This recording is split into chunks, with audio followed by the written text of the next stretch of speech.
네,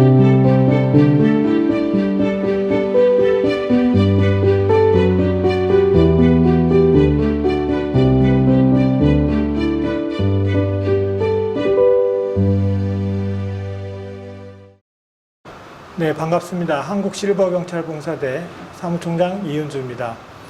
오늘 2021년 대한민국 실버안전 페스티벌 강연을 시작하도록 하겠습니다. 강연은 이시영 박사님께서 해주시겠습니다. 강연 제목은 면역혁명, 감염병에 걸리지 않고 100세 시대를 누리는 방법으로 강연을 해주시겠습니다. 안녕하십니까, 이시영입니다. 코로나 때문에 우리가 너무 지쳐서 여러분들에게 참 위로와 격려의 말씀을 드리지 않을 수가 없습니다.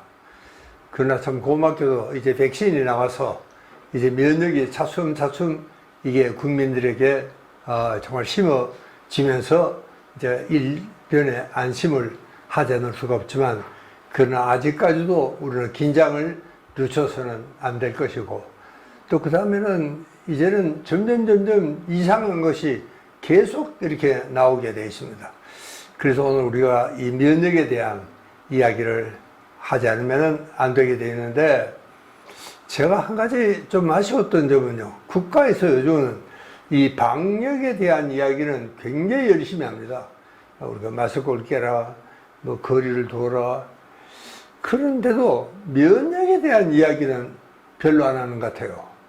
그래서 제가 이 면역에 대해서 정말 관심을 갖는 사람으로서는 조금 아쉽다는 생각이 들기도 합니다.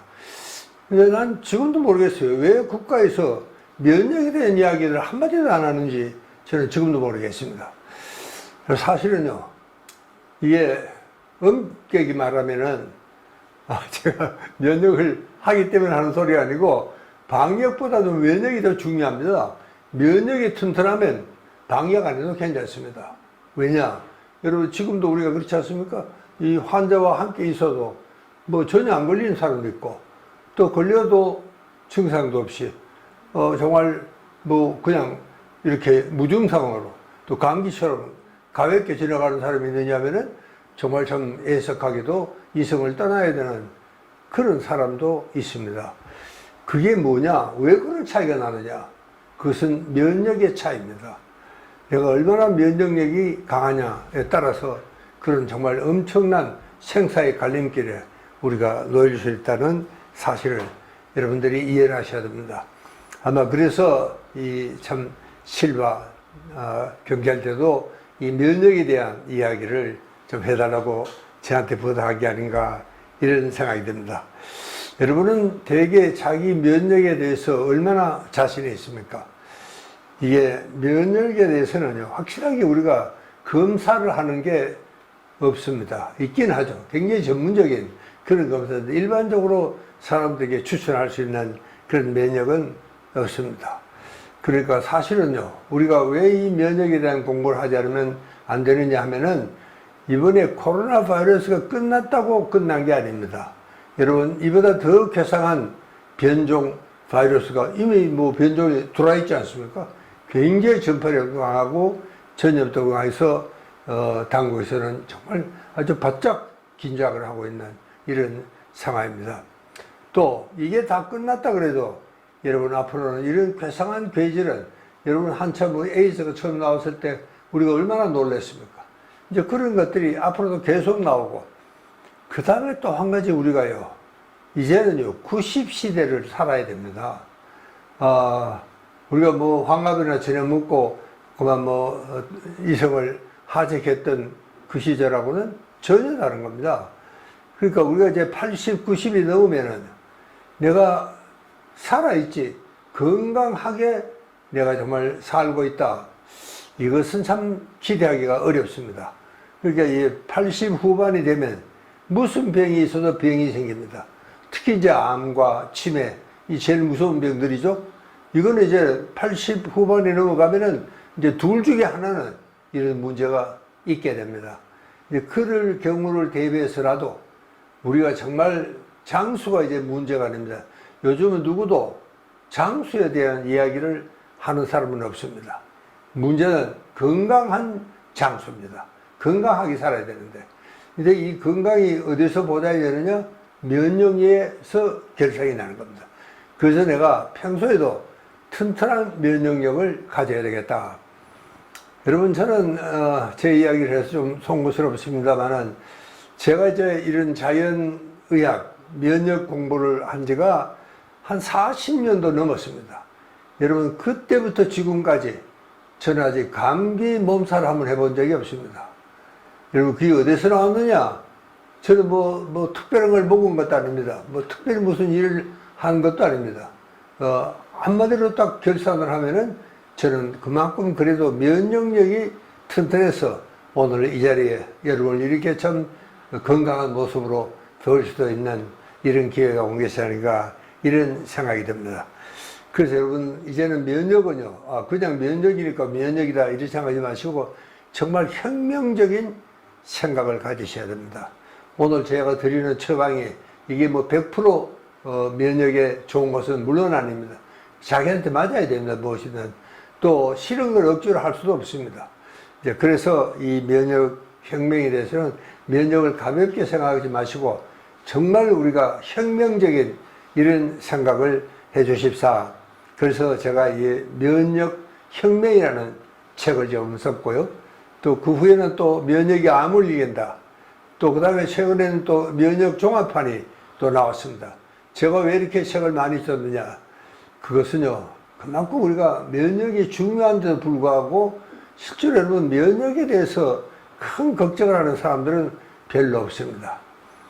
여러분, 우리 한국 사람에게요, 결정적인 취약점이 한 가지가 있습니다. 의사로서는요. 그것은요, 우리가 예방의식이 희박합니다. 그러니까 정말 이 예방에 대해서는, 그러니까 뭐 세상에 우리만큼 안전사고가 많은 나라가 뭐 또 있을까? 그런 생각이 듭니다. 건설 현장도 그렇고, 교통사고도 그렇고, 이게 모든 건강도 마찬가지입니다. 제가 보기에는, 저 사람이 뭘 믿고 저러나? 이런 생각이 드는데, 막상 본전들은 뭐 아무렇지도 않은 겁니다. 여러분, 저는 그게 정말 걱정스럽게 그지없는 측면입니다. 그러니까 이게 면역을요, 함부로 그렇게 쉽게 생각하시면 절대로 안 되고, 이 우리 생활 전반이 면역력이 충실한 이런 생활을 해야 됩니다.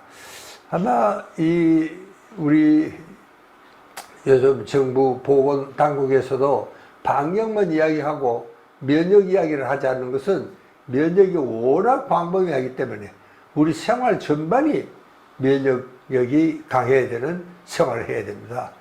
여러분, 뭐 요즘은 뭐 이게 면역이 좋다, 저게 면역이 좋다, 이런 또 이 면역 특효약이 많이 나와 있습니다. 뭐 그 한 가지 먹는다고 그러면 면역이 되냐? 그렇지가 않습니다. 절대로 그렇지가 않습니다. 여러분, 면역은 여러 가지를 조합을 해서 자기한테 맞는 걸 꾸준히 복용을 해야 된다. 이게 정말 면역입니다.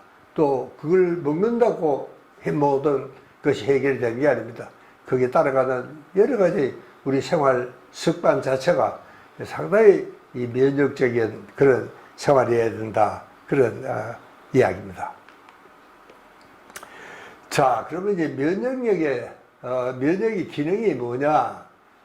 여러분, 면역은 단순히 병을 예방하는 기능 이외에도 건강을 유지하고 노화, 병을 예방하고 암, 우울증 같은 마음의 병도 예방을 하고 또 피로 회복도 빨라지고 또 병에서 이 완치율이 굉장히 빨라지고 신진대사가 활발해서 내가 아주 힘차게 일할 수 있는 기운도 바로 이 면역에서 출발한다. 이걸 여러분들이 꼭 좀 이해를 해 주시기 바랍니다. 그러니까 이게 면역의 기능이 이렇게 다양합니다. 그렇게 면역만 튼튼하면 웬만한 건강상의 문제는 별로 큰 문제가 될 게 없습니다. 저도 지난 40년, 여러분 제 나이가 이제 올해 딱 88세입니다. 그런데도 제법 괜찮아요. 아직까지는요. 그게 왜 그러냐? 그래도 저는 뭐 의사니까 그래도 이 면역에 대한 기본적인 상식은 갖고 있습니다. 제가 뭐 엄격하게 책에 있는 그대로 사는 것은 아닙니다. 그건 뭐 그렇게 살 수도 없고, 그래도 비슷하게나마 내가 살아가고 있다는 게 아마 오늘까지 이렇게 좀 건강하고 장수하는 이유 중에 하나가 아닌가 이런 생각이 듭니다. 자, 그리고 이 면역의 구성 요소가 제일 중요한 것은요, 먹거리입니다. 여러분, 우리가 이 먹거리가 우리 일반적으로 말하면 한국의 식탁이 제일 건강한 그런 식탁입니다. 그런데도 우리가 왜 아직도 세계 사람들에게 우리 한국의 건강식이 최고다 그런 말을 못하느냐 하면은 우리 농작물에 문제가 있습니다. 우리 농작물이요, 너무 비료 농약을 많이 씁니다. 여러분, 60년대 이 군사 정부에서는요, 그때는 우리는 정말 굶어 죽는 사람도 많았습니다. 이렇게 우선 이 배를 채워야 되니까, 그렇게 이 군사 정부에서 녹색혁명 그래가지고 이 쌀 증산하는데 국력을 기울였습니다. 덕분에 우리는 정말 용케도 기아를 선상에서 헤매지 않고 그걸 잘 넘겼죠. 통일배라든가 요즘 여러분들 들으면 아마 생생한 기억도 안 나실 겁니다.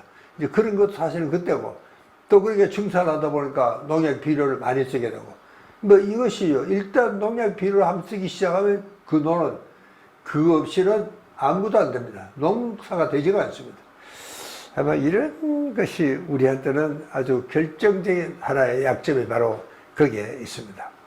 그러니까 우리가 제일 중요한 것은 면역, 그러면 먹거리에 대해서 각별히 우리가 신경을 쓰지 않으면 안 되겠다는 말씀을 드리고, 그 다음에 이제 이 생활 습관입니다. 여러분, 우리가 이 건강이라는 것도요, 따지고 보면은 이 생활 습관 병이다, 우리는 그렇게 이야기를 합니다. 가령 뭐 암이다, 고혈압, 당뇨병, 이런 간장병, 이 모든 것들은 이 하나의 생활 습관병입니다. 이게 뭔가 우리가 생활이 잘못된 겁니다. 잘못된 습관을 우리가 그렇게 살고 있으니까 이런 병이 오기 시작을 하는 겁니다. 그러니까 물론 우리가 먹을 거리도 중요하지만 이 생활 습관에 대한, 여러분들 그 보건소 가면은 다 이 생활 습관병, 요즘 우리가 대사증후군이라고도 이야기합니다. 뭐 그 말이나 그 말입니다.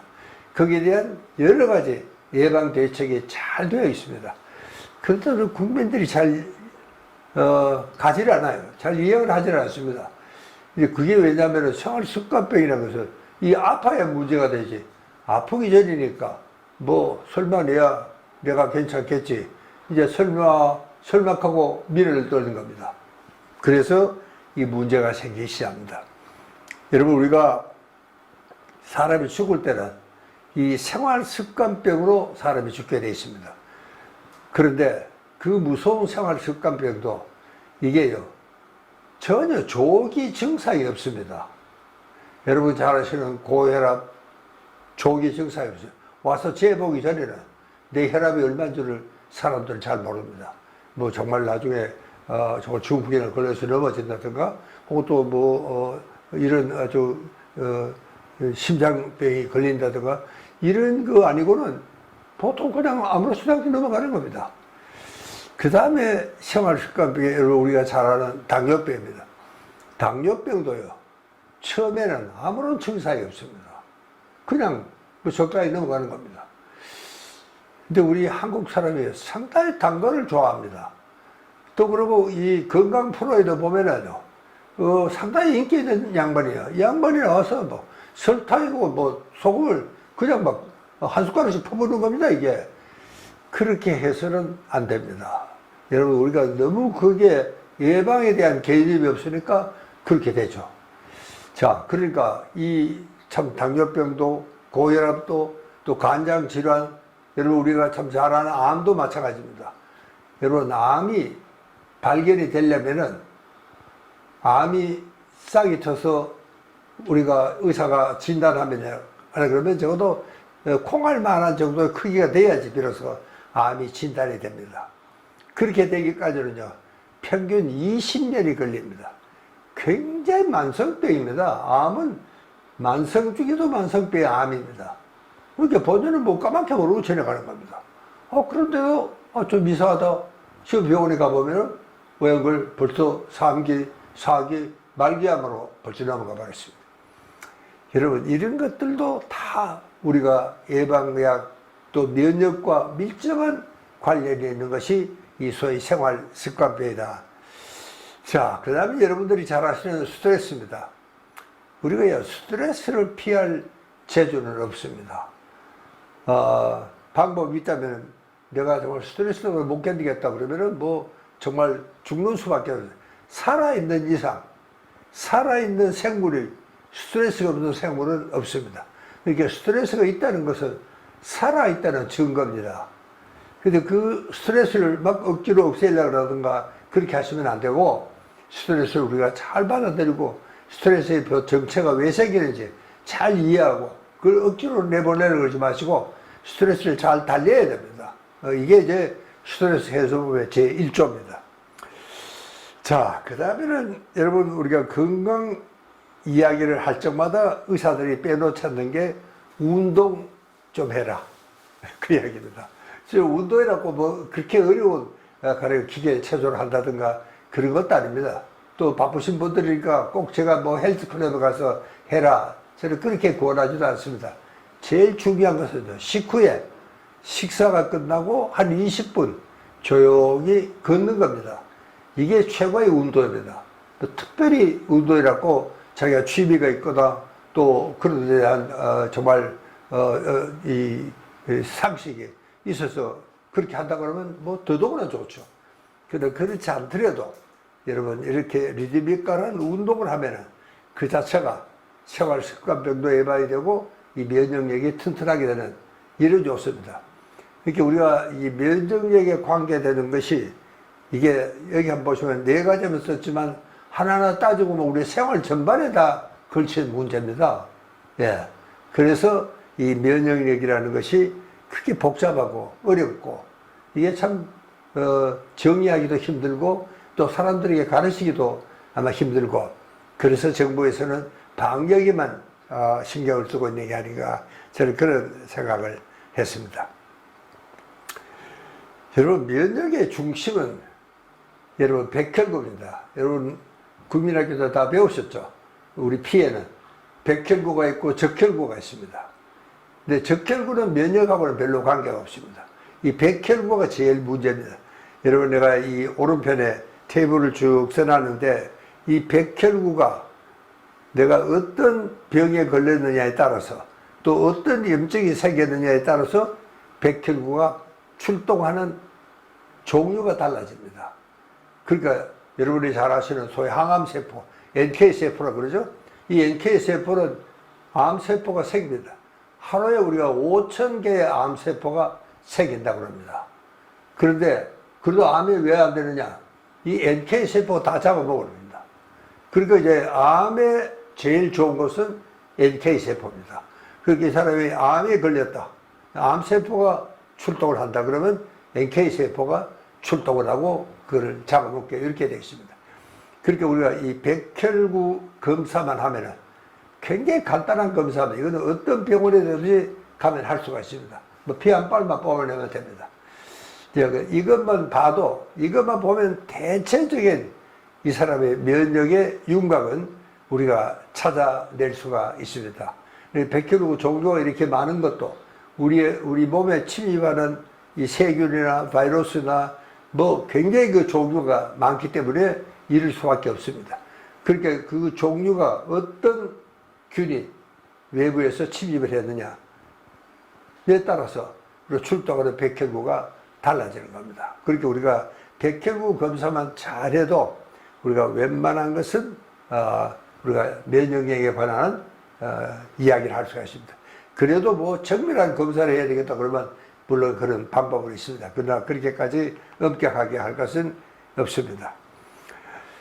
자, 여러분, 우리가 이 먹을거리 그러면은 뭐 소화기관하고 밀접한 관련이 있죠. 우리 먹으면은 입을 통해서 위장, 소장, 대장을 통해서 이제 배설이 되는 이런 과정인데, 여러분은 그냥 대개 소화관, 그러니까 긴 파이프 같이 뭐 그렇게 생각하고 있습니다. 그렇지가 않습니다. 여러분, 소화관은 굉장히 복잡한 여러 가지 기능을 할 수 있는 하나의 특별한 기관입니다. 여러분, 그렇게 소화관을 쉽게 생각을 하시면 안 된다, 그런 이야기입니다. 자, 그런데 이것은요, 면역과 밀접한 관련이 있다, 그렇게 이야기를 했죠. 실제로 우리가 먹는 음식 중에서 내가 아무리 골라 먹어도 거기에 나쁜 것들이 많이 들어 있습니다. 이 먹어서는 안 될, 정말 뭐 대장균이라든가 이런 정말 유해균까지도 거기 다 들어가 있습니다. 그렇기 때문에 이 장관에는요, 면역력이 굉장히 강할 수밖에 없습니다. 그렇다면 뭐 정말 병균이 지 맘대로 내가 음식을 먹고 이 안에 들어가면 이 온몸으로 번졌다가는 뭐 사람이 하루를 못 견딥니다. 그래서 이 면역력이 굉장히 중요한 것은 그런 그 장관에는 밖에서 들어오는 음식물과 함께 들어오는 거기에 여러 가지 나쁜 것들이 많이 묻어 있기 때문에 이 내장에 있는 이 면역 기능이 굉장히 활발합니다. 자, 여러분, 이게 음식과 함께 이제 들어오면은 대체로 위는 강산성이라고 이야기합니다. 아주 산성이 세요. 그러니까 웬만한 놈은 위에서 다 죽여버립니다. 그러니까 우리가 좀 이로운 걸 먹어도 때로는 위가 너무 세가지고 이 다 죽어버려요. 요즘 우리가 이 참 유산균을 여러분 이제 애용하시는 분들이 많은데 유산균도 그렇습니다. 이 유산균도 대개 한 27, 8도쯤 되는 그런 정말 돼도 유산균이 죽습니다. 그리고 살이 또 굉장히 강하니까 유산균이 견디질 못하죠. 저 아래 장애까지 내려가지를 못합니다. 그리고 이제 요즘은 이제 뭐 많은 요구르트 회사에서 어떻게든지 이 강력한 위산을 또 이 체온을 통과해서 저 소장에까지, 여러분, 소장이 모든 장관 기능 중에서 면역력을 직접 담당하는 곳입니다. 이 소장에서 면역력을 만들어내는 겁니다.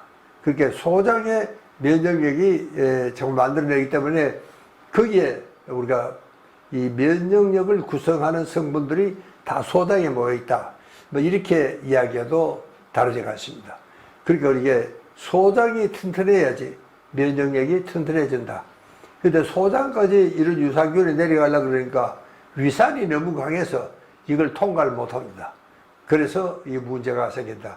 그래서 요즘은 이제 대개 요구르트 회사에서는 거의가 이게 위산에 정말 지지 않고 저 소장까지 내려갈 수 있도록 이렇게 이제 많이 만들어 놨다, 그런 이야기입니다. 자, 여러분, 여기 장내 세균은요, 장 속에는 뭐 엄청난 양의 세균이 있습니다. 근데 여기는 좋은 놈도 있고 나쁜 놈도 있습니다. 우리한테 해로운 균, 이걸 유해균이라고 그러죠. 또 우리한테 정말 득이 되는, 이익이 되는 이걸 유익균이라 그렇게 이야기합니다. 또 그런가 하면은 유해균도 아니고 유익균도 아니고 그 중간균이 또 있습니다. 이게 사실 대부분을 차지합니다. 근데 그 비율은요, 유익균 20, 유해균 10, 그 다음에 나머지 70%가 중간균. 요게 가장 균형 잡힌 이 장내 세균의 비율입니다. 요렇게만 되면 아주 우리가 건강합니다. 근데 이걸 우리가 좀 잘 지켜야 되는데 이게 그렇게 되지 않습니다. 여러분, 가령 이제 곧 여름이 닥쳐오는데 여름에는 우리가 뭐 흔히 식중독도 걸리고 그러지 않습니까? 이제 그럴 때는 도저히 이 유익균 가지고는 그 나쁜 유해균을 어떻게 처리할 수가 없게 되는 겁니다. 이게 우리 몸이 지는 거죠, 쉽게 말하자면. 이렇게 면역력 가지고 이 나쁜, 이 갑자기 불어난 이 유해균의 세력을 이기지를 못하는 겁니다. 그래서 우리는 정말 참 무서운 식중독도 앓고 며칠 뭐 설사도 해야 되는 그런 것들이 많습니다. 그러니까 이제 우리가 이게 장내 세균이 이게 굉장히 이렇게 현미경으로 들여다보면 굉장히 아름다워요. 꽃처럼 이렇게 돼 있어요. 그래서 어떤 사람들은 플로라라고 이야기합니다. 이렇게 장내 세균총을, 세균들이 많이 모여있는 그게 정말 꽃처럼 아름답다. 그렇게 좀 질서정연한 장이라면은 우리 몸에는 정말 좋은 것이죠. 자, 여러분, 이 면역에는 크게는 두 가지 종류가 있습니다. 하나는 자연 면역계입니다. 이것은요, 우리가 엄마한테서 태어날 때 우리가 타고나는 겁니다. 이게 엄마로부터 굉장히 귀한 선물을 받습니다. 실제로 엄마는 정말 이게 유전 덩어리입니다. 이 정말 이 면역균 덩어리입니다. 여러분, 제가 언제 한번은 그 할매 집에 손자를 안 데려간다 그러는데, 이 할매가요, 이게 애들이 애 어리니까 입에 씹어가지고 애한테 주는 겁니다. 이거를 요즘 우리 젊은 엄마들이 못 견디는 겁니다. 깜짝 놀랍니다. 그러나 사실 그보다도 더 좋은 면역은 없다. 여러분은 그걸 이해를 하셔야 됩니다. 그 할매는 오래 살았기 때문에 이 면역력이 아주 튼튼합니다. 근데 그 면역을 한 입 예래서 손자한테 준다는 게 그게 얼마나 참 귀중하고 의학적으로 보면은 정말 참 귀한 일인데도 불구하고 젊은 엄마들이 그걸 아주 못 견디는 겁니다. 저는요, 심지어 흘린 밥도 주워 먹게 해라. 제가 그 어린이집 그거를 가서 그런 강연을 하니까 엄마들이 저 뒤에 젊은 엄마들이 깜짝 놀랍니다. 아니, 흘린 걸 주워 먹다니. 흘린 걸 주워 먹어도 괜찮습니다. 우리가요, 너무 청결해서 사실은 문제입니다. 여러분, 우리가 과일을 먹어도 그렇고 뭘 먹어도 농산물도 너무 씻어버리면 이 돼지가 씁니다. 옛날에 지들은 클 때요, 이 흙도 먹었어요. 흙. 우리가 다치면은 흙 가지고 이렇게 발라놓으면은 이 지혈이 되고 치료가 됐습니다. 그렇게 우리가 정말 흙 속에서 자라는 게 제일 좋은데, 요즘 우리 엄마들은 너무 청결하기 때문에 이게 문제가 생기는 겁니다. 그러니까 이 자연 면역계 가지고 가령 나쁜 놈이 들어왔다. 그럼 이 자연 면역계, 아까 제가 이야기했죠? 그 많은 백혈구 중에서 여론과 싸움을 제일 잘할 수 있는 이 백혈구가 출동을 합니다. 근데 그거 가지고 이 백혈구가 이기면은 우리는 이제 아무런 문제 없이 지나갑니다. 그런데 요번에 이 코로나는 어떤 코로나냐? 자연 면역계 가지고는 이길 수가 없는 겁니다. 자연 면역 가지고는. 그래서 어떻게 됐습니까? 요즘 백신이라는 게 뭐냐? 이것은 정말 획득 면역계 아주 최고봉이 백신입니다. 근데 이 백신은, 그래도 요즘 우리가 이제 백신이 나오니까 우리 한 안도에 숨을 내쉬고 그랬죠. 저는 이 나이가 들었다고 그런지 백신을 굉장히 빨리 맞춰주더라고요. 그래서 저는 두 분 다 맞았습니다. 미안. 나도 그래서 젊은 사람부터 먼저 놓고 남거든 날다고 그랬더니 그래서는 안 된다 그래요.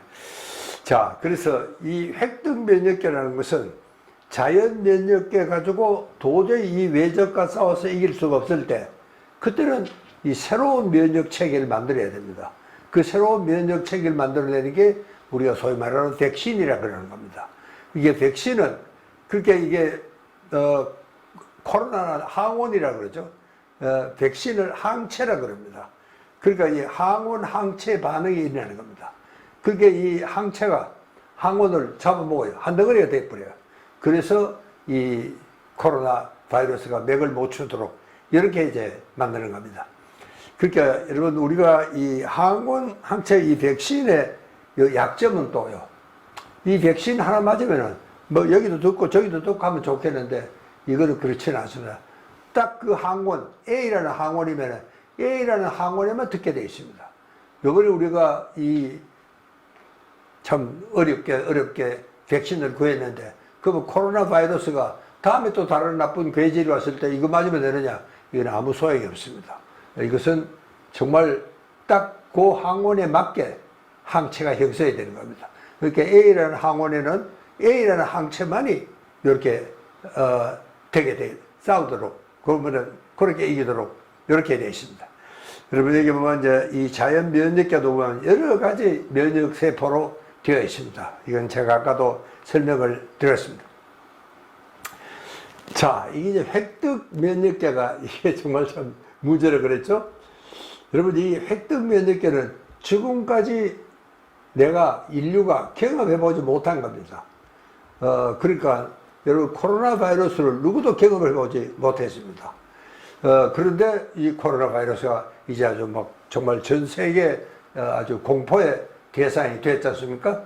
그것은 왜 그러냐면은 우리가 한 번도 이런 바이러스를 만나보지 못했기 때문에 이 바이러스와 싸울 수 있는 재주가 없습니다. 여러분 우리가요 젊을 때보다는 나이가 들면 면역 체계가 자꾸 떨어집니다. 그런데도 특별히 병도 없이 젊은 사람이랑 비슷하게 살 수 있는 이유가 뭐냐면은 늙으면 나이가 들면 들수록 이게요 백혈구가 굉장히 지혜로워집니다. 아하 요럴 때는 요렇게 대응을 하니 좋더라. 그래 뭐 뜨신 물로 목욕을 하니까 좋아지더라. 여러분 우리가 감기 들면 뜨뜻한 데 가서 목욕을 하라 그러지 않습니까? 또 찜질방에 들어가서 그러니까 좋아지더라. 이것도 하나의 면역계입니다. 그러니까 이렇게 획득 면역계 가지고 되지 않을 때 그때는 이게 이제 참 자연 면역계가 안 될 때는 획득 면역계를 우리가 만들어야 되는데 이번에 우리가 이 코로나 바이러스는 거의 1년이 넘게 걸려서 겨우 백신을 만들어냈습니다. 그래서 참 이게 아주 참 무서운 일이죠. 그러니까 이게 참 긴급으로 대응을 해야 되는데 그 대신에 이제 다음에 코로나가 들어오면은 쉽게 퇴치합니다. 왜? 그전에 호이 났잖아요. 그리고 또 이름이 성질이 어떻다는 걸 알게 됩니다. 아하, 이놈들은 어떻게 하니까 몸을 너무 차게 하니까 안 좋더라. 라든가 몸을 따뜻하게 해야 된다든가 그런 이제 재주가 생기는 겁니다. 그래서 우리가 이겨낼 수가 있습니다. 자, 여러분 제가 먹거리가 참 중요하다 그랬죠. 근데 실제로 이 면역은요, 장에서 70%, 특히 소장에서 70%를 만들고 우리 뇌에서도 30%를 만듭니다.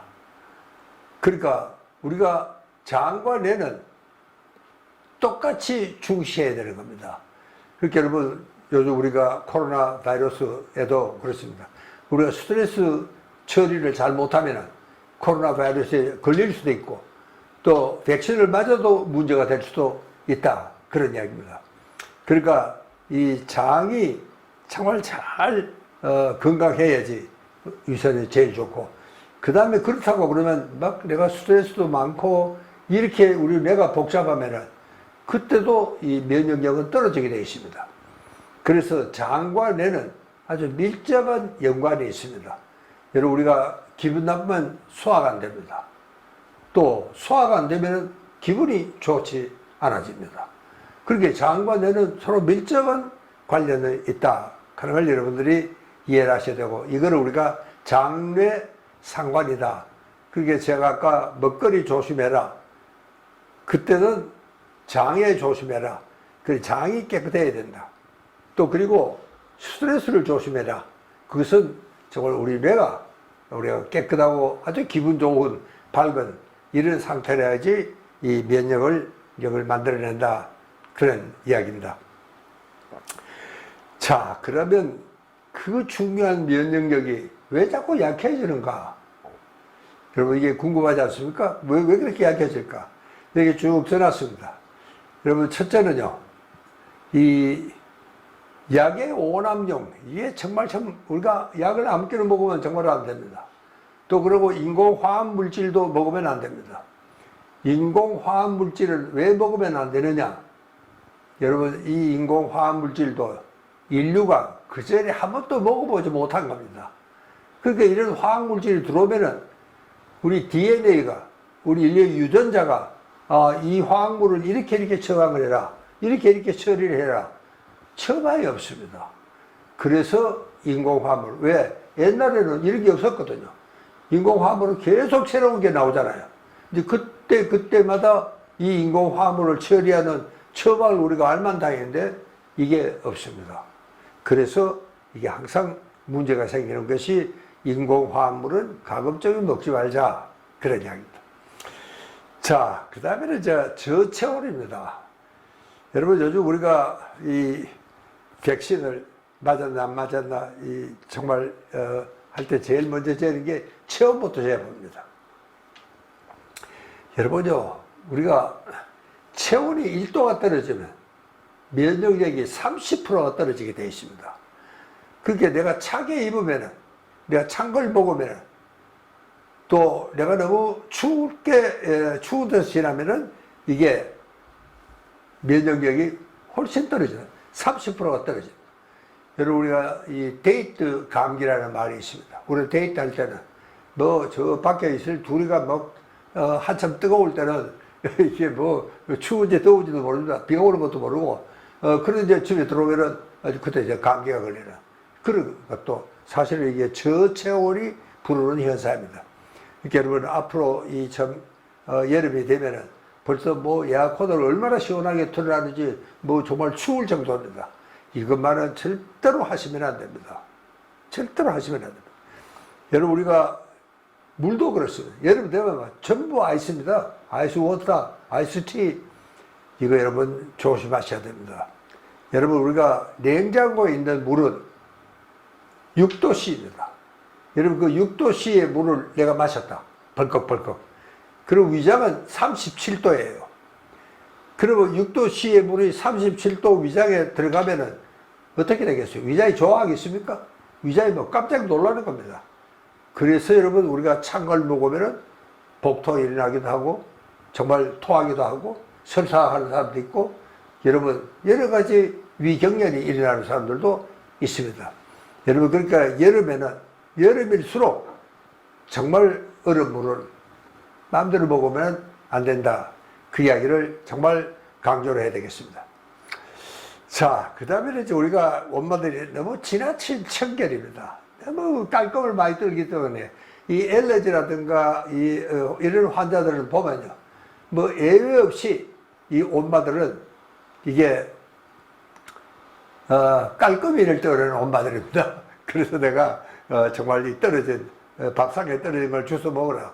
이 정도는 괜찮습니다. 그 정도 해가지고는 오히려 그래야지 이제 면역도 튼튼해진다. 그런 이야기입니다. 그 다음에 스트레스 관리를 잘해야지 뇌에서 30% 면역을 우리가 만들어낸다. 그랬죠? 그 다음에 이제 우리가 운동 부족이. 이것도 참 걱정입니다. 이게 여러분, 제가 아까도 이야기했지만, 뭐 그렇게 전문적인 대단한 운동을 안 해도 괜찮고, 밥 먹고 한 20분만 걸어도 그만하면 충분하다. 그 다음에 이제 우리가 식습관을, 제가 여러 번 이야기했죠. 먹거리가 중요하다. 그 다음에 불규칙적인 생활. 그 다음에 식품 첨가물 같은 것도 많이 먹으면 안 되겠다. 그래서 그 제일 한복판에는 이 부정적인, 그렇게 네거티브한, 기분 나쁜 걸 생각한다거나, 그러면 뇌에서 만드는 30%의 뇌력이, 이 면역력이 정말 우리가 만들 수가 없다. 그런 이야기입니다. 뭐 이런 것들이 대체로 우리가 면역이 약해지는 원인이니까 이것은 내가 가능하면은 이런 것을 피하도록 그렇게 하셔야 됩니다. 여러분, 이게 면역의 이름이 자꾸 길어집니다. 우리 그냥 면역 그러지만 실제로 전문가들은 그렇게 이야기를 하지는 않습니다. 이게 정신, 신경, 내분비, 면역. 참 길어집니다. 그걸 왜 그러냐 하면은 이게 점점 면역에 관여하는 기구들이 자꾸 많아지는 겁니다. 이래서 이제 문제입니다. 그 사실은요, 면역학 공부가 굉장히 어렵습니다. 그러니까 그 머리 좋도록 내과 의사들도 면역 공부하시는 분 그렇게 많지가 않습니다. 사실은요. 뭐 저도 이 면역에 대해서는 이 예방을 하다 보니까 요 정도 범위를 내가 알아야 되겠다 싶어서 면역 공부를 했지 면역을 깊이 들어가지는 저도 못 해봤습니다. 이게 그만큼 어렵습니다. 굉장히 여러 기관이 하기 때문에 그렇게 된다. 그러니까 면역을 어느 한 가지를 잘한다고 되는 게 아니고 아까도 이야기했죠. 이것만 먹으면 면역이 튼튼해진다. 이것도 아닙니다. 여러 가지를 함께 해야 되겠다. 그런 이야기입니다. 자, 여러분, 여기까지 우리가 면역에 대한 이야기를 생각해 보니까 이 면역은요, 정말 이게 총체적인 접근이라 해야 되겠다. 어느 한 가지만 잘한다고 되는 것이 아니라 그런 이야기입니다. 그러니까 내가 장이 깨끗해야 된다. 소화가 잘 돼야 된다. 그렇게 돼야지 이게 정말 면역력이 튼튼해진다. 그런 이야기를 했는데, 그러나 그것만 한다고 되는 것도 아닙니다. 뭐, 뇌도 정말 스트레스도 없고 참 기분 좋은 이런 상태라야지 마음을 편안하고 긍정적으로 먹어야지 이게 이제 정말 뇌에서도 만들어낸다. 그 다음에 이제 좀 장과 뇌가 중요하지만 이것만은 아닙니다. 제가 아까 그랬죠? 생활 습관은 여러 가지 있습니다.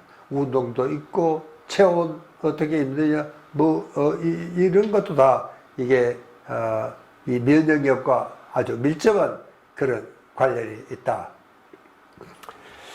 자, 여러분 뭐니 하더라도 그래도 우리가 면역력 그러면 장내 세균총, 제가 아까 그랬죠? 플로라라고, 플라워, 꽃같이 아주 예쁩니다.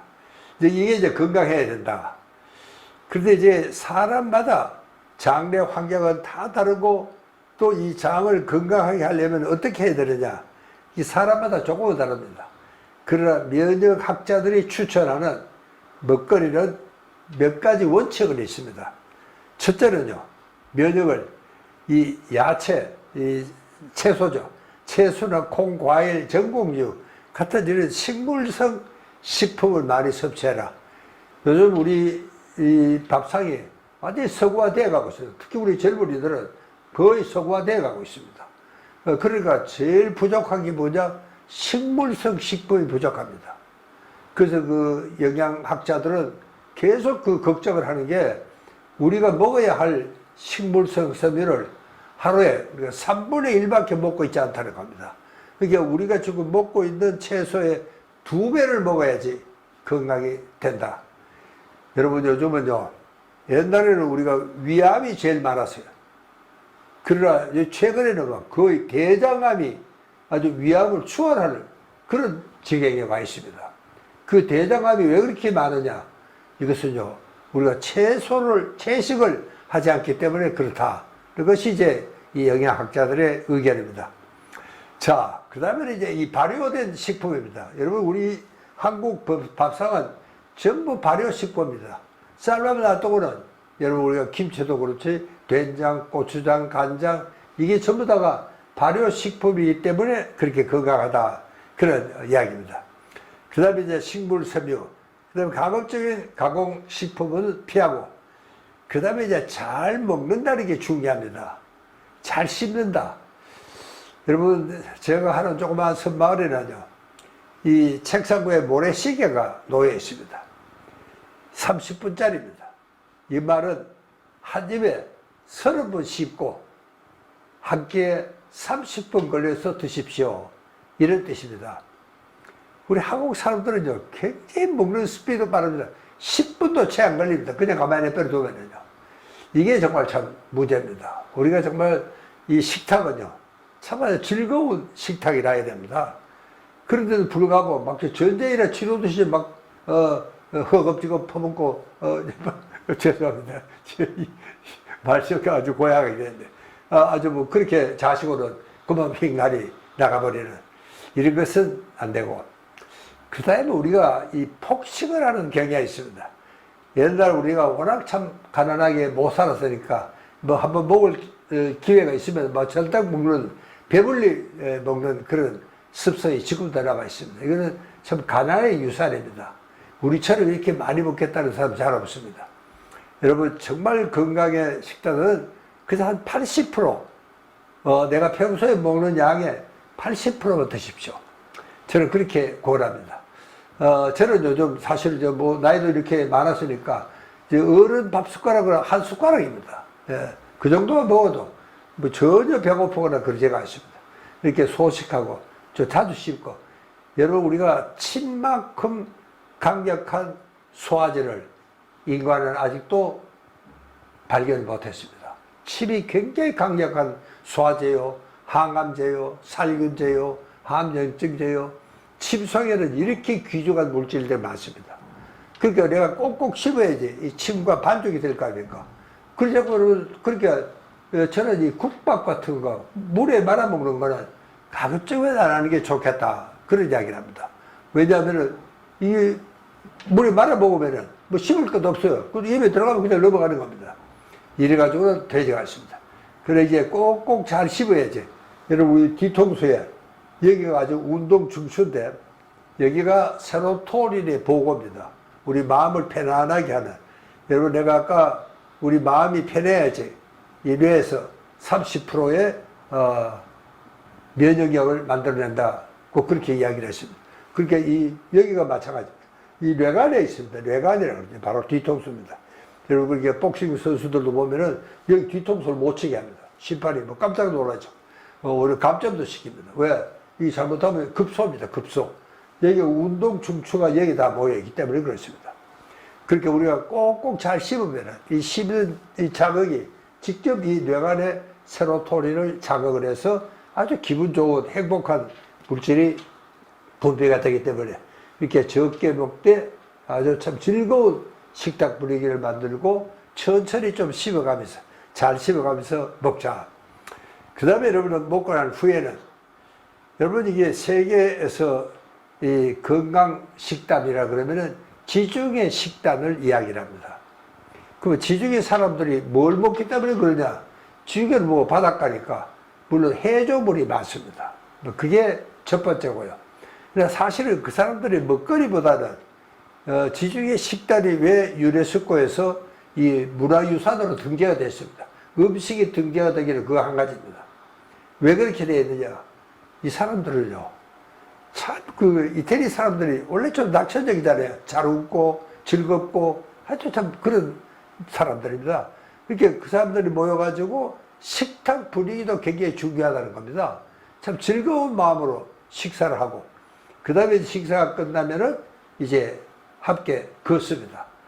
여러분, 그게 뭐 도심이든지, 뭐 교회든지, 어디든지 이 식사한 너도 사람이 식사가 끝나고 나면은 함께 걸어요. 한 20분쯤. 그걸 그 사람들을 파세기아타라고 이야기합니다.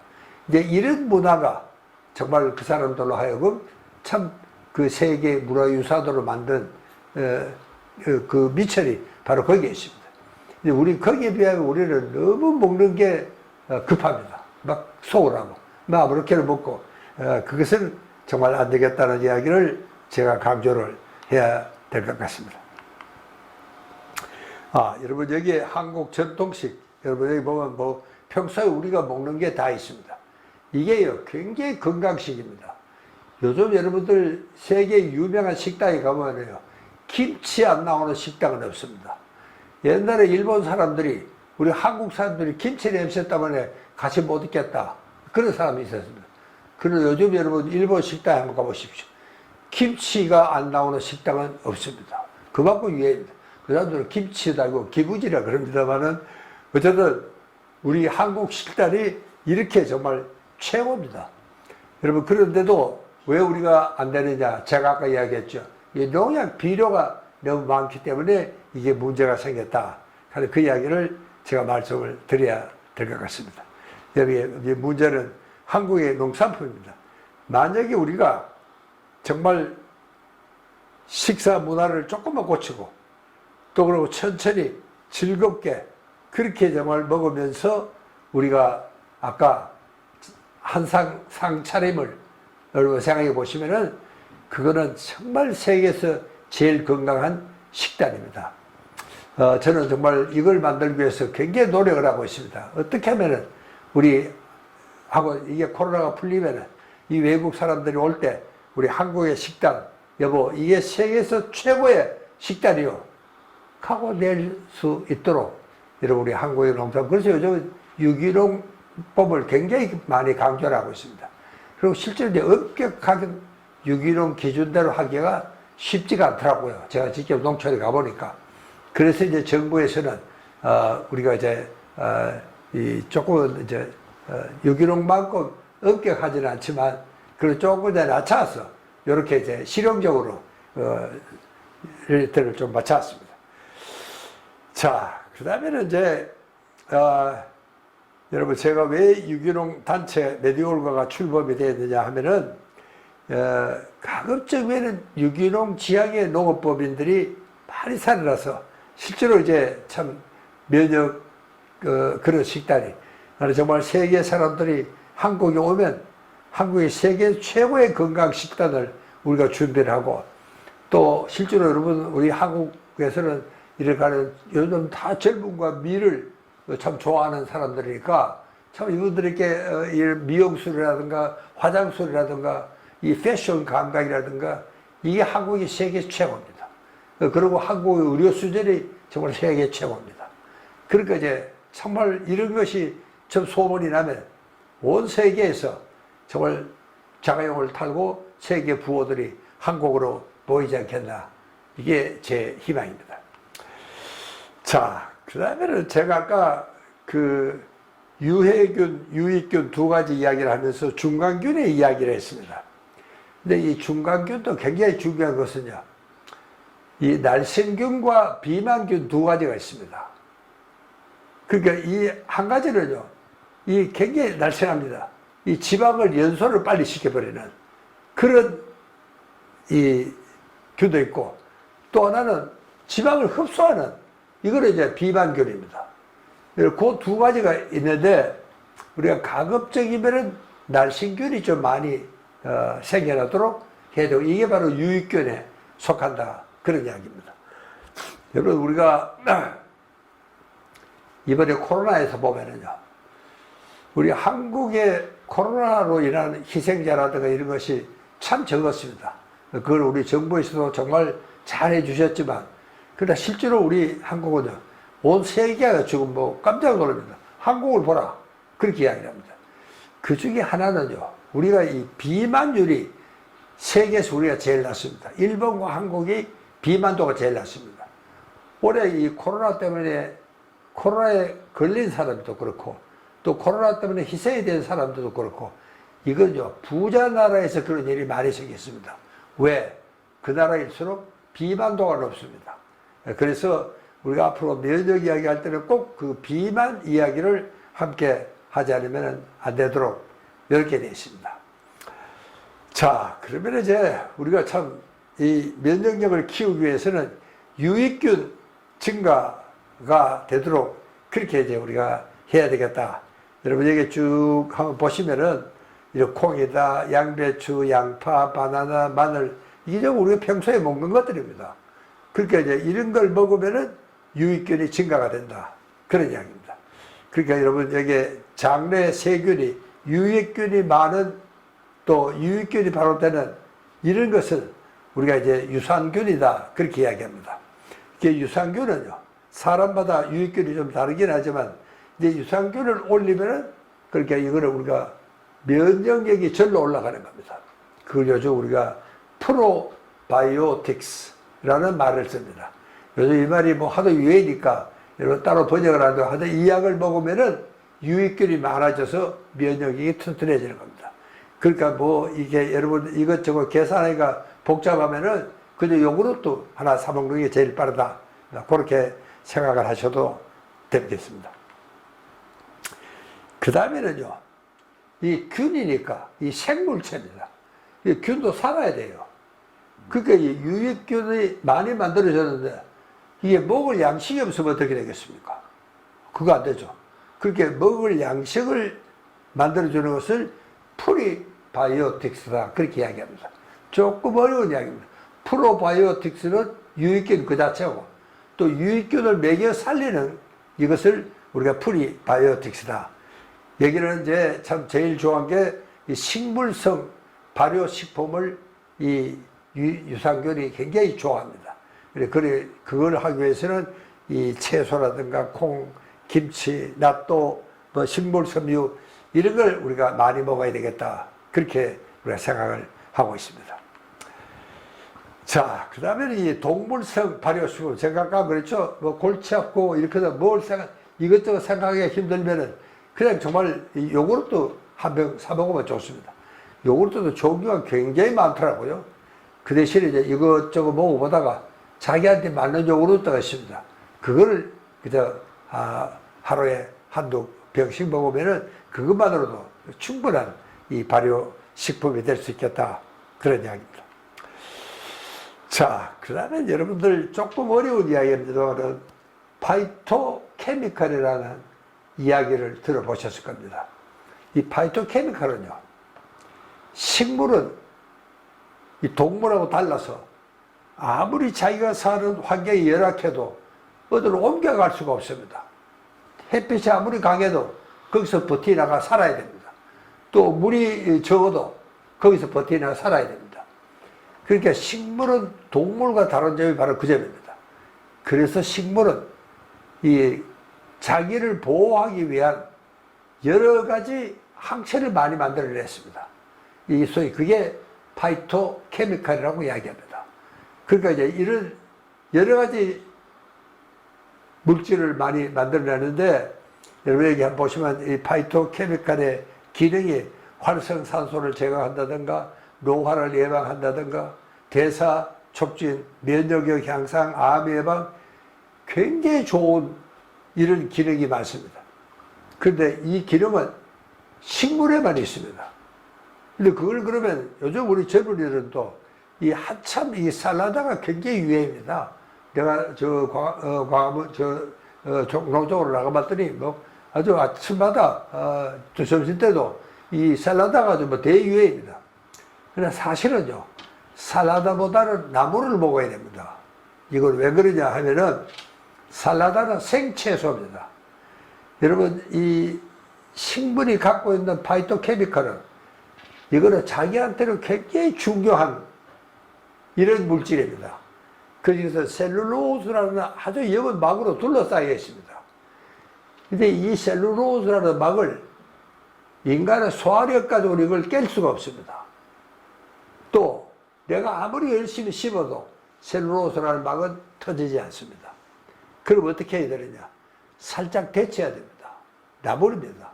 그러니까 채소보다는 생채소보다는 나물이 좋다. 나물 문화가 우리 한국 식단이 왜 고급이냐? 우리는 나물 문화가 있습니다. 또 나물도 그냥 먹는 게 아닙니다. 거기에는 여러 가지 양념이 들어갑니다. 그 마늘이라든가 우리 참 굉장히 이 항암 제로소 효과가 있는 이런 것들도 거기 많이 들어가 있습니다. 그렇게 여러분 샐러드 문화와 이 정말 나물 문화하고는 엄청난 차이가 있습니다. 의학적으로는. 그래서 요즘 우리 젊은 여성들이 샐러드를 많이 자시는데 기왕 그걸 자실 바에는 나물을 좀 드십시오. 저는 그렇게 권하고 싶습니다. 그게 이제 파이토케미칼입니다. 자, 그 다음에 이제 이 면역력의 키는 여러 가지가 있습니다. 아까 참 여러 가지 말해서 그 동물성 단백질에도 이게 정말 면역력에 이게 굉장히 많이 들어가 있습니다. 그러니까 이 근육이라든가 혈액이라든가 이런 걸 먹는 데는 이런 걸 만드는 것도 굉장히 중요한 이 단백질이 만들게 되어 있습니다. 그렇게 단백질이 부족하면은, 그래 어떤 사람들은 너무 이 다이어트를 많이 해가지고 어떤 사람 보면 뭐 완전히 영감이 다 돼버려 쭈글쭈글하고 그건 안 됩니다. 그러니까 이게 적당하게 우리가 이 참 노화 방지를 하기 위해서라도 이 단백질을 정말 섭취를 잘 해주십사 이렇게 부탁을 드리겠습니다. 그 다음에는 이제 이 식물성 단백질도 굉장히 중요합니다. 사실은 콩이 굉장히 중요합니다. 여러분 내가 이 슬라이드를 자세히 보시면은 이 콩이 자주 나옵니다. 그런데 요즘 우리 젊은이들이 콩을 안 먹어요. 저도 제가 이 삼성병원에 원장을 할 때 직원들에게 콩이 그 참 맛있잖아요. 또 비싸요. 그래서 콩밥을 한번 해줬어요. 그랬더니 이 젊은 직원들이 저같이로 콩을 골라내요. 저도 깜짝 놀랐습니다. 이 사람들은 그 콩이 얼마나 맛있고 비싼 건데, 그 왜 그러느냐. 건강에도 물론 좋습니다. 그래서 옛날에는요, 이 지역 사는 사람을 콩밥 먹는다 그랬습니다. 이게 쌀은 귀하니까 콩밥을 줬어요. 그래서 그 죄수들은 그 열악한 환경에서 운동도 못하고 그래도 콩밥을 먹었기 때문에 그나마도 이 형무소 생활이 좀 수월했다 하는 이야기를 하지 않을 수가 없습니다.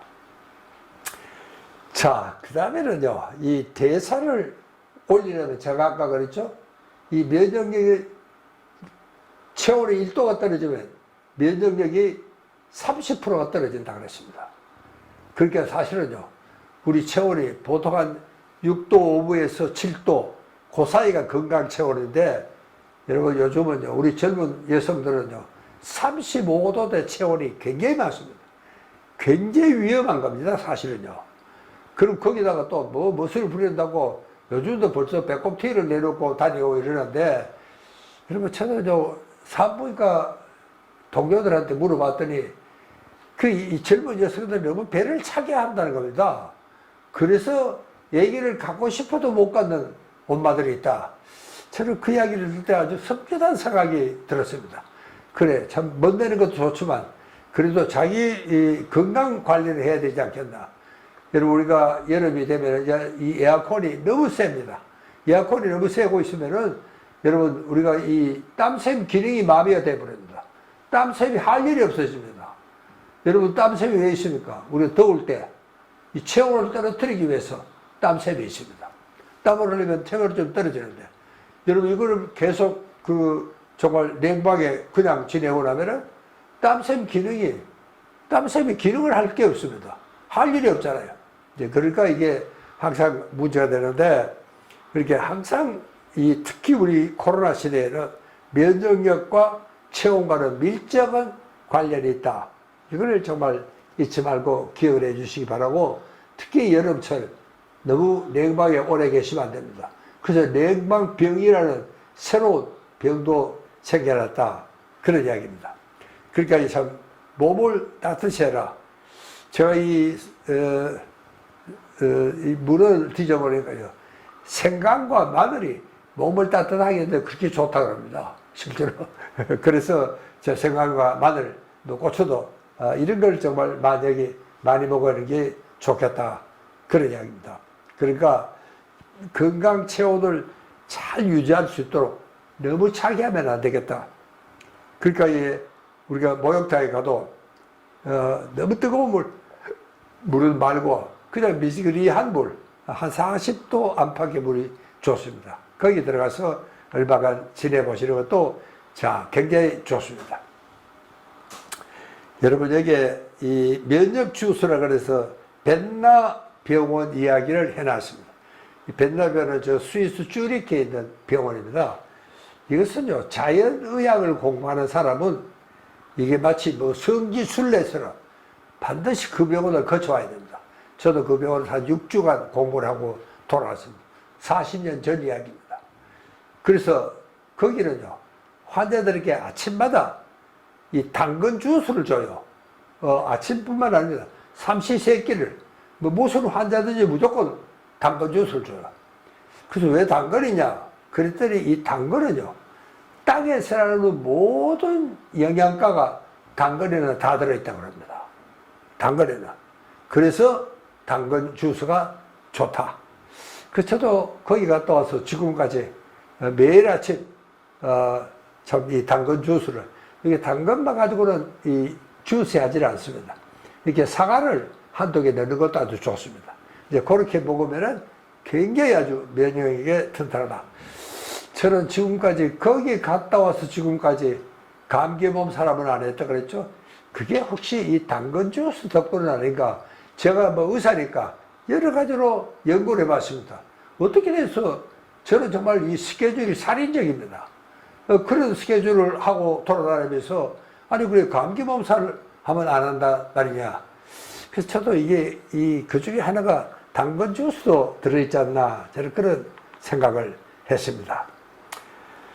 자, 여러분, 제가 이 체온 이야기를 자꾸 할 수밖에 없는 이야기는 요즘 우리 또 이 젊은 멋쟁이들은요, 너무 우리가 정말 열어놓고 다니고 아직도 이 제법 날씨가 쌀쌀한데도 불구하고 뭐 반팔 입고 다니고, 그래서 참 저체온 방지를 하기 위해서는 정말 제가 아까 얘기했죠. 찬 음식을 피하고 또 당에 들어가서 몸을 좀 덮여야 된다. 이런 이야기. 아까 여러분 NK세포 이야기를 제가 잘 말씀을 드렸죠. 이 NK세포는 우리 자연 면역계에서 제일 중요한 세포가 NK세포입니다. 이것은 왜냐하면은 암을 잡아먹는 세포이기 때문에 그렇습니다. 여러분, 우리가 어른이 되면 하루에 한 5,000개 암세포가 만들어진다 그랬죠? 그래도 그 NK세포가 다 잡아먹습니다. 실제로 이 면역력을 올리라 그러면은 한 가지 참 중요한 것은 숲속에 들어가라. 그렇게 구원합니다. 여러분, 숲속에 들어가면 거기는 좀 우선 공기도 맑고, 물론 사람과의 접촉도 적고, 그렇지만 숲속에 들어가서 아무것도 안 하고 가만히 있어도 NK 세포가 수가 올라가더라. 활성화가 되더라. 그런 이런 보고서도 굉장히 많이 나와 있습니다. 그러니까 실제로 이 암 환자들은요, 이제 당신 병원에서는 더 할 거 없습니다. 이제 집에 가서 맛있는 걸 먹고 정리를 하시오. 그게 뭐 어떤 집에서 사형 선고를 받은 거죠. 근데 그런 사람들이 숲에 와요. 산에 옵니다. 그래서 어쩌다 뭐 참 이렇게 옛날 화전민 집을 수청소를 하고 소재로 뭐 마당에는 조그만 채소도 갈고 그리고 참 돌아다니고 나물 먹고 물 마시고 그렇게 사니까 여러분 얼마 전에 어느 방송국에서 그런 사람들이 몇 사람이 되느냐고 한번 모여봐라. 엄청난 사람들이 나도 10년, 20년 까딱없이 살고 있다. 그렇게 이야기를 합니다. 요즘 여러분들 보셨죠? 자연인이라는 프로그램이 제법 많습니다. 상당히 인기가 있어요. 그리고 이게 바로 왜 산에서 아무래도 환경이 열악하죠. 그래도 거기 살면은 면역력이 절로 올라간다. 그런 이야기입니다. 그러니까 우리가 목욕도 여러분 우리가 참 잘 해 주셔야 되겠다. 그런 이야기를 드려야 됩니다. 자, 그 다음에는 여러분 지금까지는 먹거리, 주로 이 장에서 만드는 면역에 대한 이야기를 했는데 지금부터는 이 뇌에서 30%를 만들어진다 그랬죠? 그리고 그것은요, 즐거운 마음과 즐거운 생각이 있어야지. 여러분 여기에서 보면은 이게 빨간 선은 유익균이고 또 이 파란 선은 유해균이 이렇게 생긴다. 그런 이야기입니다.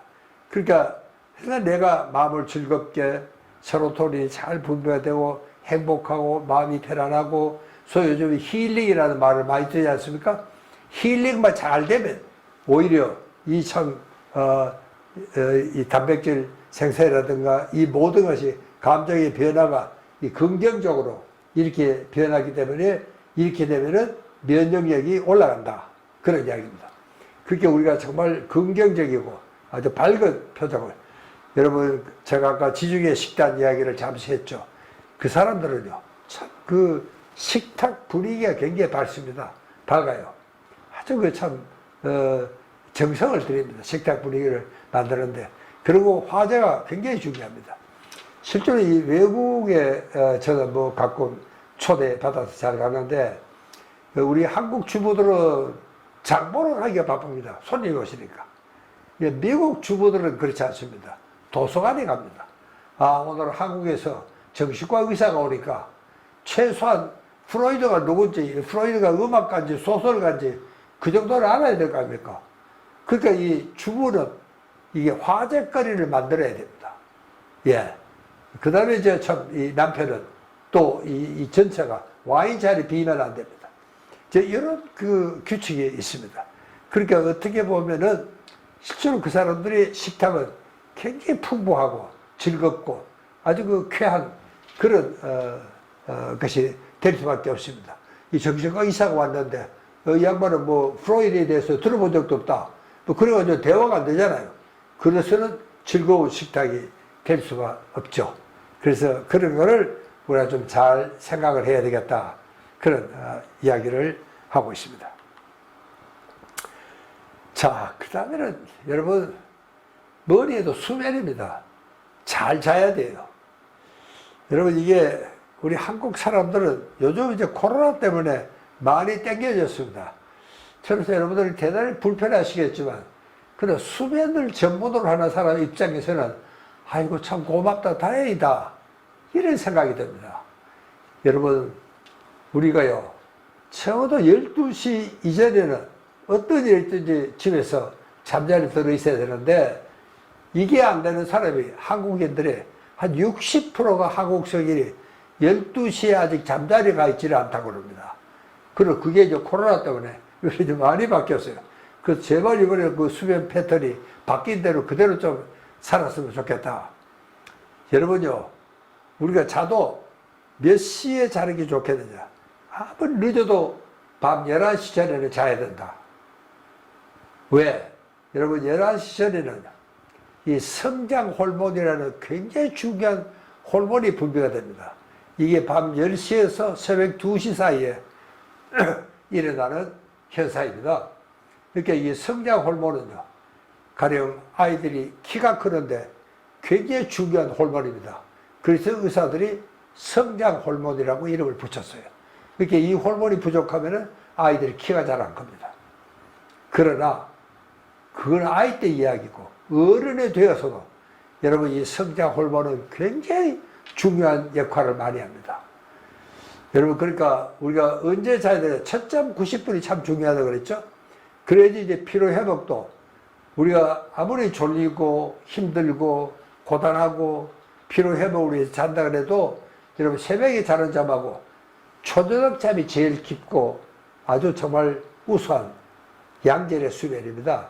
초저녁 잠을 잘 못 자면 이게 안 됩니다. 그래서 초저녁 잠 90분이, 첫잠 90분이 제일 중요합니다.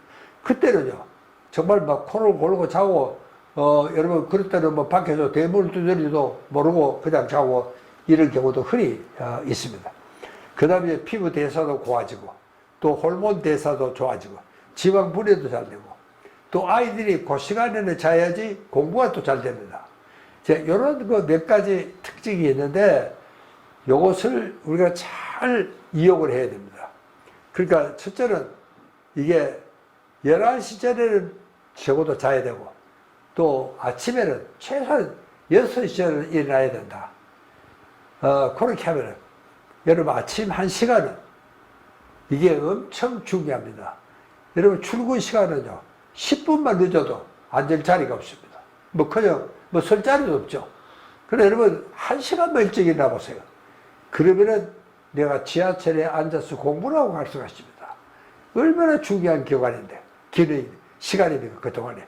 그게 어떻게 보면은 정말 이런 사람들은 성공하지 않을 수가 없게 되어 있는 겁니다. 그래서 아침 1시간만 일찍 일어나라.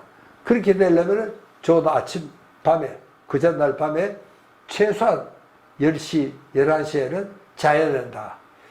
그래서 좀 부족하다 싶으면 낮잠 한 15분 자면 괜찮습니다. 이게 충분히 커버가 됩니다. 여러분 우리가 이 밤잠이 좀 허술해도 낮잠을 잘 자면 이 밤잠이 커버가 된다. 그런 이야기입니다. 그러니까 여러분들 이런 것을 조심해야 되는데, 특히 이제 우리가 이제 면역력을 공부를 하다 보니까 적어도 잠들기 서너 시간 전에는 절대로 먹으면 안 돼요. 위장도 좀 쉬어야 됩니다. 제가요 6시 전에 저녁을 먹고 또 그 다음날 6시 이후에 아침을 먹으면은 거의 12시간을 굶고 가능합니다. 이것은 위장이 굉장히 좋은 습관입니다. 그동안에 아무것도 안 먹고 여러분 위장도 좀 쉬어야 됩니다. 그래야지 정말 위장이 소화도 잘 되고 또 아까 우리가 걱정했던 그런 여러 가지 문제들이 해결이 되기 때문에 그렇다. 그런 이야기입니다. 자, 여러분 이게 참 쉽고도 어려운 것 같습니다. 저는 그런 이야기를 합니다. 당신이 아침에 일어나거든 이 신선한 태양을 받으며 20분만 걸어라. 여러분 그렇게 되면은 이 자율신경도 조율이 되고 세로토닌이 분비가 되고 바이타민 D가 합성이 됩니다. 여러분 그렇게 하면 되면은 특히 여성분들은 골다공증이라든가 이 바이타민 D 부족이라든가 이런 걱정할 필요가 없습니다. 그러니까 하루 20분. 여러분 아침 태양과 오후 3시 태양과는 전혀 다릅니다. 뭐가 다르냐? 여러분 아침에는요, 이제 태양이 뜨기 시작하면은 지구가 따뜻해집니다. 그러면 이제 밤에 내렸던 이슬이나 뭐 서리가 전부 증발하게 됩니다. 그럴 때 엄청난 음이온이 발생합니다. 그러니까 여러분 오후 3시에는 그런 게 아무것도 없죠. 그러나 아침 일찍 일어나서 여러분 참 가벼운 차림으로 이 시골길이라도 한번 걸어보시면은 뭐 절로 해파람이 나오게 되어 있습니다.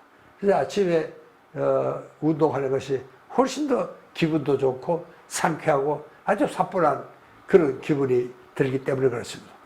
이렇게 잊지 마십시오. 아침에 일어나서 20분간 하루 이 신선한 아침 태양을 받으며 걸어라. 저는 그렇게 꼭 주문을 합니다. 자, 그 다음에 이제 이 가벼운 운동인데, 여러분, 제 참, 운동을 잘 안 합니다. 우리 한국 사람이 제일 잘 안 되는 게, 제가 그 전에 이 선마을을 해보면은, 이 운동이 안 돼요. 그 일부러 하려고 그러니까 잘 안 되는 것 같습니다. 자, 그래도 그게 일부러 하지 말고, 생활 자체가 운동이 되게 좀 해라. 이거 굉장히 중요한 이야기입니다. 그게 만약에 여러분 고속도로 휴게소 어디다 주차를 합니까? 꼭 그 화장실 앞에 주차를 합니다. 여러분 우리가 차 안에서 한 시간, 2시간 쪼그리고 앉아있어 보면은 혈액순환이 안 됩니다. 이 신발에 들어가지 않아요. 발이 퉁퉁 부어가지고. 그만큼 혈액순환이 안 됩니다. 그게 이제 피덩어리가 돼서 혈전이 됩니다. 그게 때로는 심장을 혹은 뇌를 막으면 사람이 직사할 수도 있습니다. 그러니까 여러분 고속도로 휴게소는 무조건 왼편에 주로 기사들이 낮잠 자는 데가 있습니다. 거기다 세우셔야 됩니다. 거기는 주차장이 널널합니다. 그러니까 여러분 백화점에 가시든 공원에 가시든 사무실에 가시든 항상 주차는 널리 하셔야 됩니다. 그러면은 최소한 적어도 한 50m, 100m를 걸어야 될 거 아닙니까? 화장실까지. 그러면 정말 그때 이 부위가 다 풀리는 겁니다. 여러분 한번 생각해 보십시오. 이 심장에서 나온 피가요. 저 내려가는 걸 잘 내려갑니다. 우리 팔은요. 불과 한 25초 만에 이 피가 돌아옵니다. 다리로 가는 것은 거의 1분이 넘어 걸립니다. 그리고 여러분 다리에는요. 이 밸브가 있어요. 심장에 한번 확 끌을 때 피가 싹 올라와요. 그냥 나면 다시 뚝 떨어집니다. 그리고 그것도 밸브가 딱 닫혀버립니다. 이제 이렇게 해서 올라오는 게 그래서 정맥 하지증이라고 그래가서 이 하지에는 정맥이 퉁퉁 부어가지고 수술하는 사람들이 굉장히 많습니다. 미국 사람들은 피부가 특히 약하니까 우리 한국도 뭐 만만치가 않습니다. 최하는요. 이렇게 항상 주차는 여러분이 어딜 가시든 멀리 해놓으면 그나마도 한 50보, 100보는 우리가 걸을 수가 있습니다. 그 다음에는 이 지하철 서서각입니다. 여러분 저는 지하철 타면은요, 노인석에는 절대로 가지 않습니다. 경로석에는. 제가 아주 바쁜 글을 써야 될 때가 있거나 바쁜 원고를 써야 될 때는 어쩔 수 없이 갑니다. 그렇지 않으면 저는 되게 문간에 씁니다. 문간에. 왜 앞에 이 젊은이들이 괜히 갈등을 일으키면 곤란하잖아요. 이 여강한테 비켜줄까 말까 그런 갈등을 일으키기 싫으니까 아이고만 문간에 쓰면 괜찮아집니다. 자, 그러니까 이 지하철 수석하는 것도 굉장히 좋은 운동이고, 그 다음에 한 가지는요, 계단은, 여러분 도심에는요, 계단이 없어져 버렸습니다. 전부 다 계단이, 여러분 계단 옆에는 반드시 에스컬레이터, 엘리베이터가 있습니다. 여러분 지하철도 한번 보십시오. 이 에스컬레이터 앞에는 긴 줄이 들었습니다. 계단은 텅텅 비어 있어요. 여러분 계단을 보고도 계단은 반갑다. 이 사람들에게도 계단을 만들어놨구나. 나를 위해서. 여러분 그렇게 하고 계단을 걸어 올라가는 그것만으로도 여러분에게는 충분한 운동이 될 수 있다 하는 이야기입니다. 저는 보통 아파트에 그날 저는 5호선을 탑니다만 이 5호선이 여의나루역에서 내리려 그러면은 이 지하철 이 5호선이 이 하상을 지나갑니다. 강바닥에서. 근데 강바닥에서 지상까지 올라가려고 하면 거의 한 10층 높이입니다. 그거를 저는 시간이 있으면 웬만하면 슬슬 걸어서 올라간다. 그런 이야기입니다. 그러니까 여러분, 정말, 계단을 보고도, 이 사람들이 여기다 계단을 만들어놨네. 계단아, 반갑다. 하는 소리가 절로 나올 수 있도록 해 주시기 바랍니다.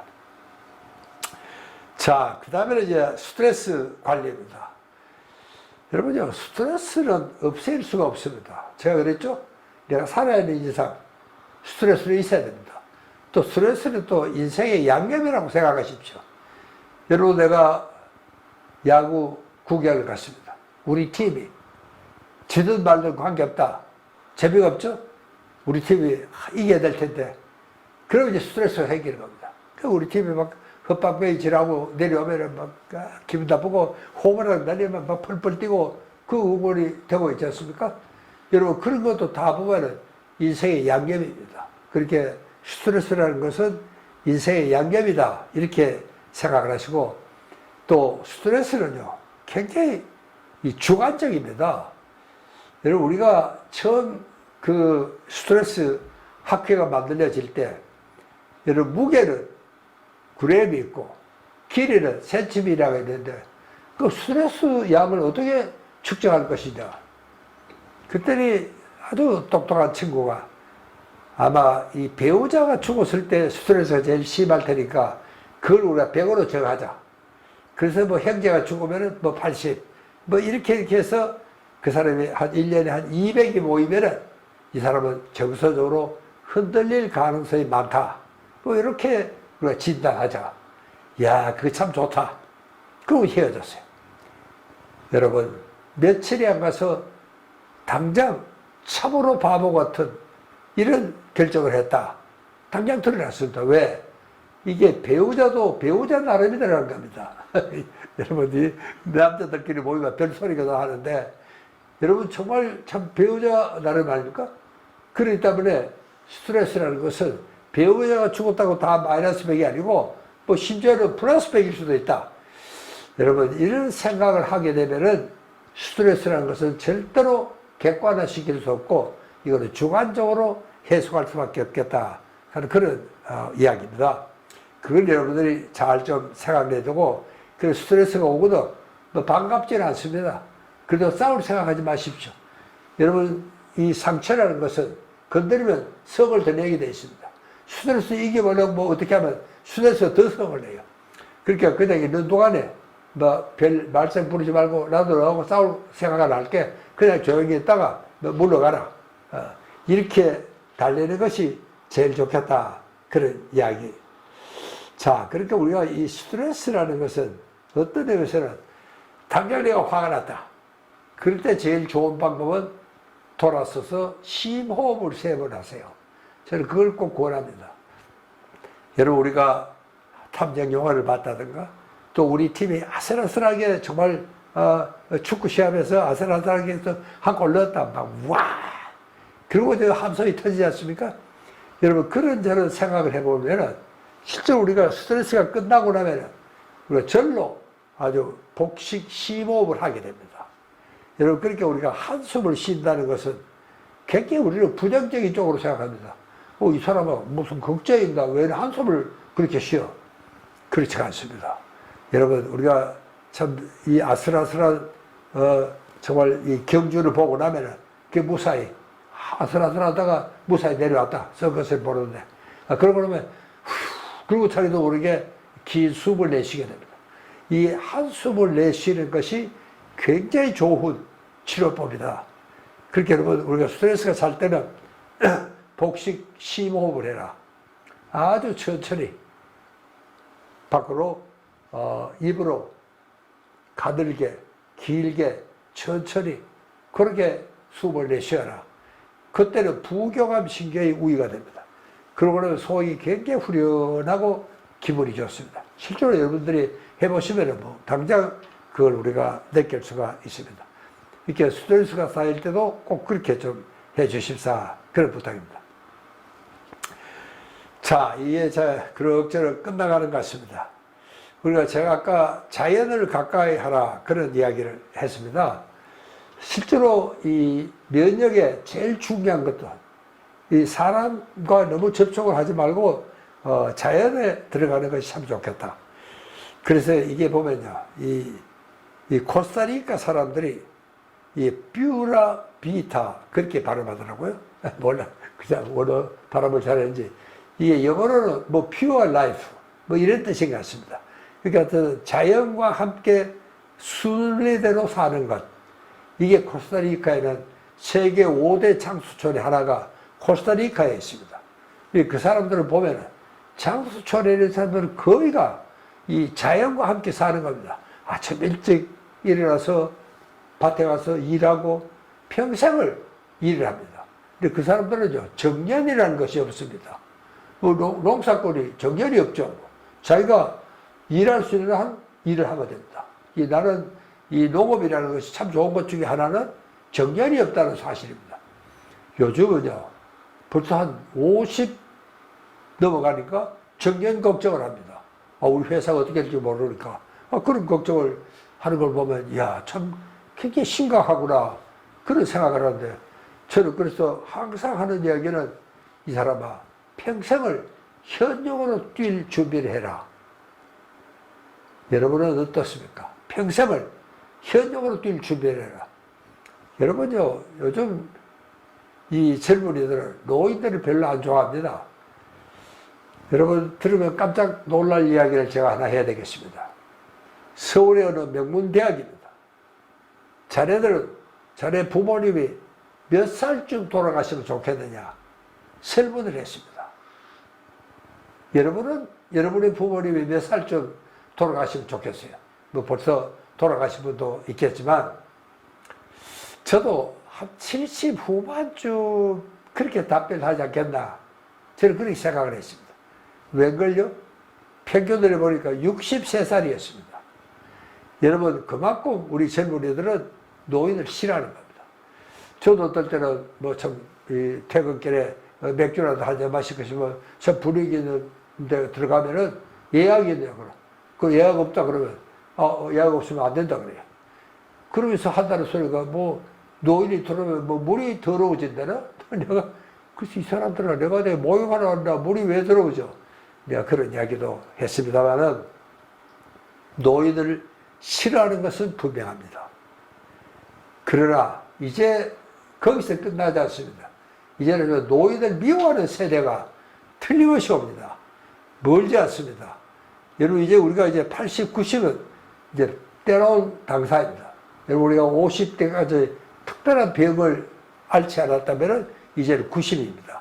여러분, 옛날에 뭐 인생 100세라 그랬지만 이제 그 시대는 이제는 정말 현실로 우리 눈앞에 와 있다는 사실입니다. 자, 여러분, 제가 이 세로토닌 이야기를 오늘 간간히 했는데, 세로토닌은 행복 물질입니다. 여러분, 우리가 참 마음이 편안하고 행복할 때 우리 뇌 속에는 세로토닌이라는 뇌내 물질이 분비가 됩니다. 이 세로토닌이 많이 분비가 되면 면역력이 많이 만들어집니다. 기분이 좋은 거니까 행복하고 편안하고, 요즘 힐링 그러지만 힐링이라는 것은 무엇이냐? 세로토닌이 많이 분비된 상태를 힐링이라고 이야기합니다. 그래서 우리가 좀 세로토닌적인 삶을 좀 살자. 그거는요, 선비정신도 그 중에 굉장히 중요한 이야기입니다. 그러니까 이제 이 세로토닌적인 삶은 정말 지적정신입니다. 여러분, 우리는요, 이제 세계 10위의 나라입니다. 대단한 거 아닙니까? 세계 10위, 이태리를 제쳤어요. 여러분, 이태리가 어떤 나라입니까? 로마 천년의 역사를 가진 나라입니다. 그런 나라를 우리가 제친 거예요. 10위입니다, 10위. 자, 여러분, 그런 걸 생각하면 우리는 정말 대단한 나라입니다. 그런 나라예요. 그러니까, 그런데도 불구하고, 우리 한국 사람의 이 행복 지수라든가, 삶의 만족도는요, 거의 바닥권입니다. 저도 깜짝 놀랐습니다. 아니, 어떻게 이럴 수가 있어? 우리가 세계 10위권의 부자 나라인데, 왜 우리가 이것밖에 안 돼? 그것은요, 우리가 욕심이 좀 많습니다. 그동안 우리가 너무 가난하게 살았는지는 모르겠습니다. 욕심이 많아요. 여러분, 우리가 산을 뭐 이만하면 됐는데 더 올라가야 된다고 생각합니다. 여러분, 산을 올라가는 사람은 여유가 없습니다. 정말 발 아래 핀 들꽃 한 송이 눈길을 줄 여유가 없죠. 계속 올라가야 됩니다. 그렇게 부족해도 부족한 대로 그냥 그렇게 살자. 이게 우리 선배들입니다. 여러분, 이제는 우리도 그런 정신이 필요하지 않을까. 그래서 제가 마지막으로 세로토닌적인 삶을 여러분에게 말씀을 드린 겁니다. 자, 여러분, 이 코로나는 참 쉽게 끝나지 않습니다. 그러나 그럭저럭 끝나가는 것 같습니다. 그러니까 우리가 긴장을 풀지 말고 조금만 더 지금처럼 노력해 주시기 부탁을 드리면서 제 이야기를 마치겠습니다. 감사합니다.